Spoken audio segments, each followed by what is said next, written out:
আসসালামু আলাইকুম। আমার কলেজের টুকরারে মসজিদে আরবি পড়তে দিয়েছি। আমাদের এখানে শনি একরা বায়তুল মোকাররম মসজিদ আছে। মসজিদের নকশাগুলো ডিজাইনগুলো এত সুন্দর করে করছে, মানে দেখো একটা ঝাড়ি এত সুন্দর, দেখো উপরের ঝাড়টা কত সুন্দর একটা ঝাড়।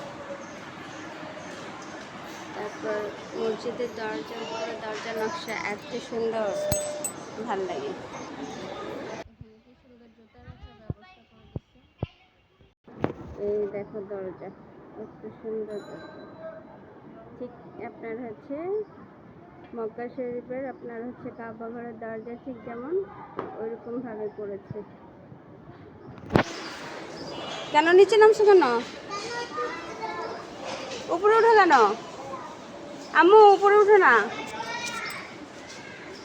চলে আসো চলে আসো।